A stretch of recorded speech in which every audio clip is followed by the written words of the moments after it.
সালামু আলাইকুম সবাইকে। আশা করি সবাই অনেক ভালো আছেন। তো আমরা কিছুদিন আগে নৌকায় ঘুরতে গেছিলাম। তো তার পাশে একটা পার্ক ছিল। তো এই পার্কে আমরা তিনজন মিলেই ঢুকলাম, আমার ননদ, আমার হাজব্যান্ড আর আমি।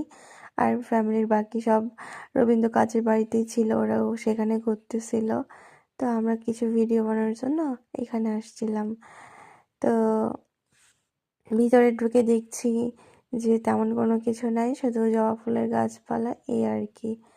আর এখানে কিন্তু প্রবেশ টিকিট নিয়েছে 20 টাকা করে।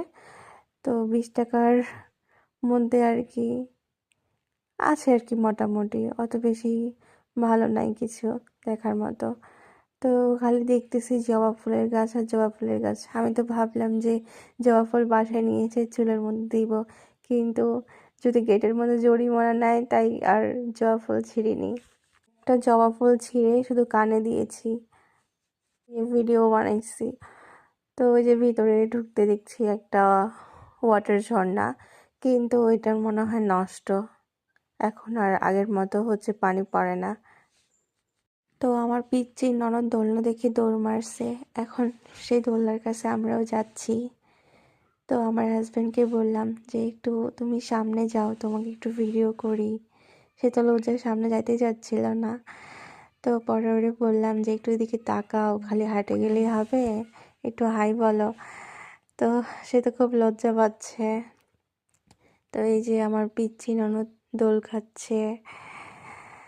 তো ওর দোল খাওয়া দেখে আমারও দোল খাইতে ইচ্ছা করতেছে। সে কবে দোলনায় উঠছি, আজ থেকে 3-4 বছর আগে এক পার্কের মধ্যে। তো পরে হচ্ছে আমার হাজব্যান্ডকে বললাম যে আমি দোলনার মধ্যে একটু বসি, তুমি একটু আমার ঝোলাও, পিছন থেকে একটু ধাক্কা মারো, একটু দোল খাই আমি।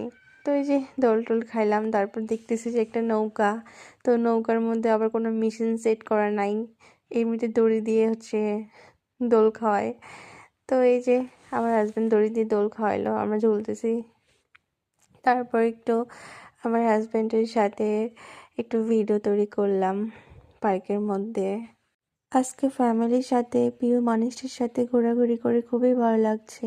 তো আজকে ভিডিওটা এই পর্যন্তই শেষ। আল্লাহ হাফেজ সবাইকে।